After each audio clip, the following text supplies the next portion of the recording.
It's brutal. There's so much darkness out there. And like I'm seeing so much darkness. I don't know out by you, Candy, but out here, I don't know, like it was a week ago I talked about the amount of car accidents I'm seeing and the rage I'm seeing everywhere. It was the next Monday, actually, next Monday morning after me saying the car accident thing, I had some guy who was like ready to kill me on the road because I wouldn't run a red light. Literally. I was at a red light and this guy's outside of his car. Da, da, da. I'm like, dude, what do you want me? I got my kids in the back. I'm not going to do that. And he was furious. People are on edge. Darkness is widespread. I flip people off that run red lights. Yeah. I like to give them the thumbs up. I like to really trick them, with Good for emotions. You know? It's weird because if my wife is in the car with me, she will give them the middle finger. I will give them the thumbs up. And they're very confused at, what is going on? She's been working on the middle finger situation, but it's hard to take. Is that like me when I go through like a toll gate and I don't have like my iPass and I'm like, yeah, exactly. In every picture like ever they have of me, they have my license plate and then they have that. Yeah, this guy's a real jerk. Well, what's going on? My windows are dark, so people can't really see me flipping them off. So that's good. Nice. Where's the fun in that? Yeah. Well, I mean, I could stick my hand out the window, but then there might be some kind of gunfight or whatever. So we don't want that. Exactly. But I think I'm actually going to ask you what I've been wanting to ask you since the first time I called in. All right. October 1 in Las Vegas, the shooting. What are your thoughts on that? October 1, like the Vegas shooting? Yeah. I don't know. We don't have any answers. We don't have any answers. The official narrative I know is not real. Let's just disregard that. Based on being here when it happened. I think it's weird that was it the police chief who was also the police chief in Maui when it burned down? No, he wasn't the police chief. The chief was now the governor here. Okay. Do you know what I'm talking about though? The guy, one of the guys Yes. He left from that after that incident to Maui. And then shortly thereafter, Maui happened. Yeah. There's someone, I think I want to say John Cullen, Project Mayhem I got him on my list. Project Mayhem, I believe you're the one who tagged me in his stuff. And I think it's Cullen who has talked about this the most. I'm sorry if I'm wrong. But I do have someone out there on my list who talks about that a lot. And I'd like to bring them on because it's just one of those stories that the official narrative doesn't make any sense. We never really got other answers. Yeah. And it's, I believe in a lot of false flags, Oh, yeah. I think, unfortunately, a lot of these very violent events that happen and are immediately politicized, I think they're somehow born out of some secret operations. Now, what do I mean by that? I don't know if that means that it's actually a federal agent doing it, but I do believe that they play a hand in it. They could be on the other side of the screen radicalizing someone. They could be supplying someone, funding someone. I mean, Anna Plano Luna was on Danny Jones' show today or yesterday talking about how she thinks there's a billionaire funder connected with the Chinese that are somehow involved in Charlie's assassination. So we've had BX on here talking about feds helping to radicalize these cults online like 09A and 764. So I don't know. There was a lot of shooting and a lot of death that happened really quick, and it's horrifying. And it's really horrifying to even consider that there's something else outside of the official narrative, because I think a lot of people find some sort of calm in believing that it's just a monster who took this down, who did this horrible crime, because it's kind of easier to be like, another monster off the street. We don't have to think about that anymore. But, I unfortunately think the monster, there's a many-headed monster out there that's very well funded and has deep ties to the government. Like I brought up COINTELPRO with Catherine, like that's insane. They were literally harassing people like MLK, like Malcolm X, sending them suicide notes, telling them they should kill themselves, sending things to the family members. We talked about, COINTELPRO eventually led us to the heart attack guns, these assassinations. So this is just a roundabout way of me saying I don't really know what I feel about the October 1st shooting, other than that I don't believe the official story. And I know there's something else involved with the guy's brother, right, who I think was arrested for child porn. Do you know that story? Yep, there was nothing ever against him at all until he spoke out about his brother, and then all of a sudden they found a bunch of child porn on his computer. Which then people were connecting recently to that George Zinn character, who was that decoy at Charlie's assassination, who said, shoot me, I'm the guy, da da da da. Yeah. Who's obviously, or who's also been like oddly at all these different events and had connections to all these things, and he's also on, I think it's Phil Lyman's website with like a positive note of what he thinks about Phil Lyman, which is one of the guys who was a gubernatorial candidate out there. It's weird, but anyway, that's all to say that he was then arrested for also child porn. It's like, right. So that's people are making those parallels. It's bizarre. I hope we get answers. I just look at how long it's been since JFK, and they released 50,000 files at least, and those don't have answers.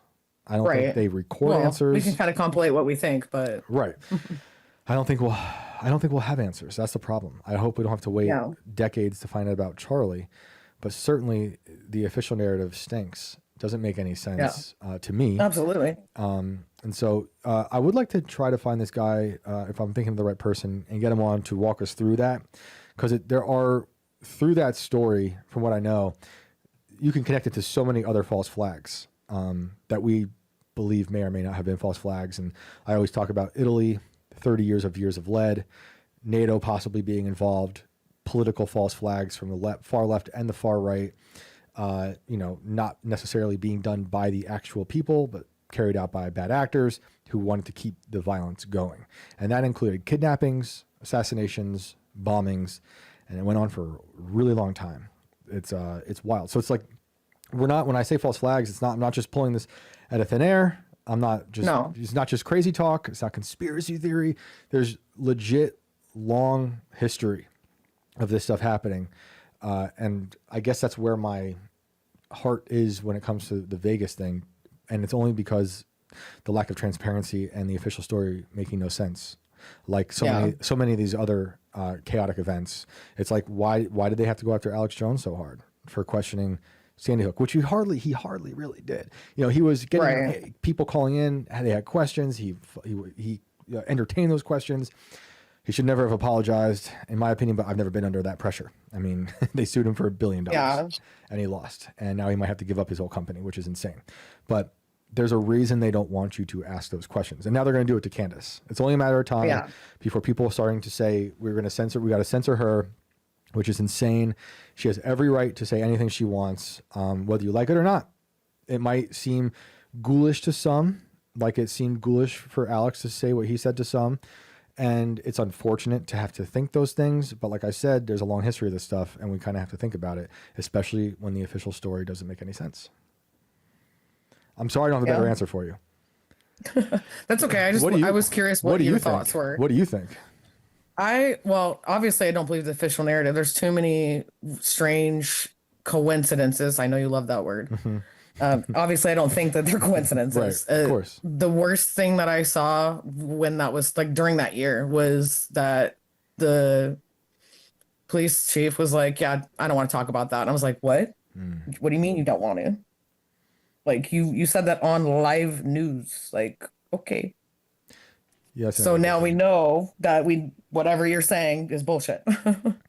Yeah, whenever they're cagey like that, it's not good. It's not good. Las Vegas and Nevada have been corrupt for a very long time. And people don't see that or care because there's only 4 million people basically in the entire state, maybe 5. Right. I mean, it might not help that the mob helped create it. I mean, maybe they helped, or maybe they were trying to stop it. I don't know. True. I mean, our government also absorbed the mob, or became the mob, or was controlled by the mob. It changed. It totally changed. Like when my mom worked on the strip her whole life, and she watched it go from where it was in the mob to what it is now. Right, and the mob probably kept it cleaner. Oh yeah, there was nothing. Like they still the police try to do that on the strip. Like you don't see as much crazy stuff unless people are. I don't know if you heard about that YouTuber guy that shot the other guy in the face, but that's not a common occurrence anymore. But it was always like that back then too. Right. Yeah, Vegas is an interesting place. I was there a long time ago, and I was there recently too. I was there 2 Aprils. You're there during Face Eater. I was there during Face Eater. I was like, oh wow, this place is wonderful. 7-Elevens, you can go eat someone's face, wonderful. But it was too windy. And I could hardly walk around. I hate it. It was. They named Chicago the Windy City. They shouldn't have named it here. Yeah, it was dangerous. And for a different reason, obviously. Yeah, I went there. In fairness, it does actually get really windy there. Yeah. Yeah. It's crazy In how windy Vegas? it gets Like, you there. know? Yeah, Yeah, it's it was nuts, wild. actually. I was there to see a festival because I was going to write a story on the artist MIA, and right I as love her. she's great, and right as everything was going to go down, they were like canceled. It was supposed to be her, Lil Wayne, and like the Backstreet Boys Wow. or something. But yeah, bizarre. But yeah, they shut the whole thing down, and everyone was starting to think maybe this is like a fire 'cause of her. festival. They thought it was all fake, that they were just, it was like a scam. The whole fest was a scam.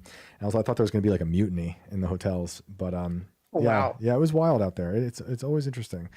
But I will. I'm gonna thank you for reminding me about this. I want to know more about it and talk to this guy. I'll look him up. I believe it's Project Mayhem who hooked me up with that, and I've written it down in my notes. And at some point we'll get him on. Do you have anything else you want to add? Well, if I could make something a little bit lighthearted, Please. I'm kind of a dork. I love like history and geology and stuff. And right, you know where Death Valley is? It's right outside of Nevada in California. Yep. So the lowest point in the contiguous United States is in Death Valley. It's like 200 feet below sea level or whatever. I might be wrong on the numbers, but it's something very drastic. Like it shouldn't exist. Right. And then just I think 50 miles away is the tallest mountain in the contiguous United States, which is 14,000 feet. That's hilarious. And dead set in the middle is a place called Cerro Gordo, which was it's called Fat Hill, basically. They found all the gold that funded Los Angeles. Really? And there actually used to be a lake right next to it and a river that they steamboated that shit down to LA. Whoa. Is this a new development? It's not new. Like I actually went to it. It's called Cerro Gordo in 2018, I think. I might be off on the year, but the next year, the hotel that had been there for however many years, like 100 years almost, burned down. Dang. Yeah. But this place literally pulled out all the gold that funded just LA, like Wow. just that little spot in the entire country. Who got it? The feds got it, right? Well, it was used to build the whole city because it was in the early 1900s. Okay. Okay. Gotcha. So I think, again, I might be wrong on my years. Normally, I'm pretty good at that, but I can't remember like the actual years. But it pretty much just died out in like the 30s, and it was one of the most lawless towns in the entire country because nobody would go up there. It's 8,000 feet from the bottom of the mountain to the top, and they were like, "We're not going up there." So everyone just dealt with their shit the way they wanted to. Nice. The good old American way. Mm-hmm. Love it. Awesome. The last frontier, you know. Yep. Well, there's also space if you believe in it. I don't know about that one yet. Nice. All right, we'll get you there. Awesome. Well, always good to hear from you. Thanks for calling in. And we'll talk again. Thanks for having me back on, guys. Of course. Have a good night.